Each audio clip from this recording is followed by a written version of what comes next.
Okay, हमने जो है वो हार्मोनल कंट्रोल की तो बात कर ली थी। हम बात करने जा रहे हैं कि जीआईटी में कितने तरीके की मूवमेंट होती हैं। जीआईटी के अंदर सिर्फ दो तरीके की मूवमेंट होती है, एक होती है प्रोपल्सिव और दूसरी होती है मिक्सिंग मूवमेंट। ठीक है, इनके अंदर थोड़ा सा माइनर सा डिफरेंट है। कभी कभी प्रोपल्सिव का काम जो है मिक्सिंग मूवमेंट करवा रही होती है, कभी कभी मिक्सिंग मूवमेंट का काम जो है प्रोपल्सिव मूवमेंट भी करवा रही होती है। प्रोपल्सिव मूवमेंट जो होती है इसके अंदर पेरिस्टाल्सिस होता है। पेरिस्टाल्सिस क्या कि जो खाना है वो आगे की तरफ मुंह से शुरू होता है और आगे एनएस की तरफ मूव कर रहा होता है। यानी कैसे कि ये जो हमारी इंटेस्टाइन है, ड्यूडेनम से लेके हमारी स्मॉल इंटेस्टाइन, लार्ज इंटेस्टाइन और उसके बाद रेक्टम तक ये मूवमेंट चलती है कि जैसे ही खाना जो है वो आपके गट में पहुंचता है तो ये जो हमारी इंटेस्टाइन है या जो भी हमारा एपिथेलियम है, मतलब अगर खाना स्मॉल इंटेस्टाइन में तो वहाँ, लार्ज इंटेस्टाइन में तो वहाँ, ड्यूडेनम में है तो वहाँ। ठीक है, तो वहाँ पर क्या होता है कि आगे की तरफ खाने को भेजने के लिए पीछे वाली जो लाइनिंग होती है, पीछे वाली जो आपकी एपिथेलियल वॉल होती है, वहाँ पे जो है वो कंस्ट्रक्शन होती है। ठीक है, कंट्रैक्शन होती है जैसे ही, तो खाना जो है वो आगे की तरफ मूव कर जाता है। अब इसके बारे में थोड़ी सी डिटेल यहाँ पर जो लिखी हुई है वो ये लिखी हुई है कि ये जो कंस्ट्रक्शन मतलब जो कंट्रैक्शन जो होती है इसके अंदर ये जो है वो बहुत कम टाइम के लिए जो है वो रहती है और ये 2 से 3 सेंटीमीटर तक जो है वो वॉल को कॉन्ट्रैक्ट करती है और ताकि जो है वो आगे आपका खाना जो है वो मूव कर जाए। ये मूवमेंट हमेशा आगे से पीछे से आगे की तरफ होती है, यानी माउथ से जो है वो एनस की तरफ होती है, कभी रिवर्स नहीं जाती। ठीक है, अब ये जो 2 से 3 सेंटीमीटर जो ये कॉन्ट्रैक्ट होती है ये और जिससे खाना आगे जाता है, ये मूवमेंट बहुत कम टाइम के लिए रुकती है। तो ये मूवमेंट ख़त्म हो इससे पहले ये खाने को 5 सेंटीमीटर तक जो है वो आगे भेज देती है। जिस तरह यहाँ पे लिखा हुआ है, pushing the intestinal content in the anal direction for 5 to 10 centimeters before dying. ये जो 5 सेकंड के लिए जो ये वेव जो बनती है, ये जो सिंक्सटियल जो मूवमेंट होती है, सारे मसल फाइबर्स एक साथ कॉन्ट्रैक्ट होते हैं, ये 5 सेकंड के लिए होते हैं और ये 10 से 5 सेंटीमीटर तक जो है वो खाने को वेव ख़त्म हो उससे पहले ही वो आगे कर देते हैं। ठीक है, ये होती है हमारा पेरिस्टाल्सिस मूवमेंट। ये प्रोपल्सिव मूवमेंट के अंदर पेरिस्टाल्सिस होता है। अब इसके अंदर जो है वो इसको स्टिमुलस क्या मिलता है कि ये जो है वो उस तरीके की कॉन्ट्रैक्शन करे और खाने को आगे भेजे। तो इसमें 3 टाइप के जो है वो स्टिमुलस होते हैं। पहला जो बहुत यूजुअल स्टिमुलस है वो ये है कि जैसे ही गट के अंदर डिस्टेंशन होती है और गट के अंदर बहुत सारा खाना आ जाता है तो गट की जो वॉल है वो स्ट्रेच हो जाती है और एंटेरिक नर्वस सिस्टम जो है वो एक्टिवेट हो जाता है और वो खाने को आगे की तरफ भेजने के लिए कॉन्ट्रैक्शन जो है वो शुरू कर देता है।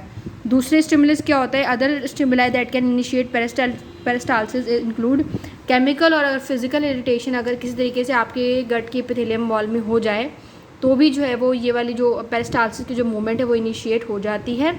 तीसरी चीज़ क्या है, स्ट्रॉन्ग पैरासिम्पैथेटिक नर्वस सिग्नल्स। अगर स्ट्रॉन्ग पैरासिम्पैथेटिक नर्वस सिग्नल्स आ जाएं तो भी जो है वो स्ट्रॉन्ग पेरिस्टाल्सिस हो जाता है। अब इसमें ये बात बताना चाह रहे हैं और पूछना चाह रहे हैं आपसे कि पेरिस्टाल्टिक मूवमेंट के अंदर जो है वो ये रहा मेंटेरिक प्लेक्सस का जो है वो क्या रोल है। ठीक है, मेंटेरिक प्लेक्सस अगर या तो वीक हो या मिसिंग हुआ, यानी दोनों में से कोई भी चीज़ हुई, या तो ये मेंटेरिक सिस्टम मिसिंग है मेंटेरिक प्लेक्सस या फिर ये वीक है, तो ये क्या होगा, इन दोनों से क्या प्रॉब्लम होगी कि या तो पेरिस्टाल्सिस होगा ही नहीं और होगा तो इतना वीक होगा कि वो किसी काम का नहीं है। तो मेंटेरिक प्लेक्सस की एब्सेंस में ये पेरिस्टाल्सिस की जो मूवमेंट है वो नहीं हो सकती। और ऐसा कब होता है, जब आपने जो है वो मतलब पूरी इट इज़ ग्रेटली डिप्रेस्ड और completely blocked in the entire gut when the person is treated with atropine. जब एट्रोपिन जो है वो कोई इंसान यूज़ करता है या एट्रोपिन से मेडिसिन अगर कोई यूज़ करता है, इट इज़ यूज टू मतलब paralyse the cholinergic nerve endings. ठीक है, अगर ये आपने यूज़ किया है, मतलब ये पूछते हैं कि मेंटेरिक जो प्लेक्सस जो है वो कब काम नहीं करता, तो एट्रोपिन की यूजेस जहाँ पर हो जाती है, एट्रोपाइन की यूजेस, वहाँ पर जो है वो मेंटेरिक प्लेक्सस जो है वो काम करना बंद कर देता है, ब्लॉक हो जाता है, जिसकी वजह से मूवमेंट नहीं होती। तो पेरिस्टाल्सिस हो इसके लिए आपके पास एक्टिव मेंटेरिक प्लेक्सस होना लाजमी है। अब एक चीज़ इसमें आती है question, it is very common, law of gut. Law of gut क्या है, ये पूरा पढ़ने की ज़रूरत नहीं है। ये बात वही है कि जो है वो खाना टूवर्ड्स मतलब मुंह से शुरू होता है और गट में जाता है और बहुत ज़्यादा लंबी चीज़ हो जाएगी। तो शॉर्ट में इसका ये है कि जब खाना आगे की तरफ जाता है तो पीछे की जो वॉल है कॉन्ट्रैक्ट जो होती है, खाना आगे भेजने के बाद कुछ सेकंड में वो रिलैक्स हो जाती है। बेसिक सी इसकी डेफिनेशन ये है, the peristaltic reflex plus the anal direction of movement, यानी खाने को आगे भेजने के लिए जो वॉल में ये जो डिप्रेशन आया है ये, और खाने का आगे की तरफ एनएस की तरफ जाना, ये कहलाता है लॉ ऑफ गट। यानी गट के पास एक ही लॉ है कि मुझे खाने को मुंह से एनएस की तरफ लेकर जाना है, उसकी वॉल में, उसके एपिथेलियम में कॉन्ट्रैक्शन करके और खाने को आगे की तरफ भेजना है। तो इसके अंदर जो है डेफिनेशन में इतने पूरे में सिर्फ ये एक्सप्लेन किया गया है, the peristaltic reflex plus the anal direction of movement of the peristalsis is called law of gut. खाने की आगे की तरफ मूवमेंट और पीछे से जो वॉल की कॉन्ट्रैक्शन है जिसकी वजह से खाना आगे की तरफ जा रहा है, ये कहलाती है लॉ ऑफ गट। अच्छा, मिक्सिंग मूवमेंट की जो ज़्यादा डिटेल है वो हम चैप्टर 64 में पढ़ेंगे, क्योंकि अभी हमने जो पढ़ा है वो इसके इलेक्ट्रिकल कंडक्शन और हार्मोनल चेंजेस, जो हार्मोनल कंट्रोल है, अभी हमने वो पढ़ा है। तो अभी हम मिक्सिंग मूवमेंट में क्या पढ़ेंगे, छोटी सी बात है कि जब यहाँ पर आप देख रहे हैं ना, ये जो इंटेस्टाइन है, अगर उसमें यहाँ पे आपके पास कॉन्ट्रैक्शन हो गई है और यहाँ पे रिलैक्सेशन है, तभी खाना आगे जा रहा है ना। मिक्सिंग मूवमेंट में क्या होता है कि आपका जो यहाँ से भी कॉन्ट्रैक्शन हो जाती है और इस तरफ से भी कॉन्ट्रैक्शन हो जाती है, दोनों तरफ से। तो खाना जो है वो बीच में इस प्रेशर और इस तरफ के प्रेशर की वजह से आपस में सबमर्ज और मिक्स होना शुरू हो जाता है, उसको हम कहते हैं मिक्सिंग मूवमेंट। और बस ठीक है, यहाँ पे ये लिखा हुआ है,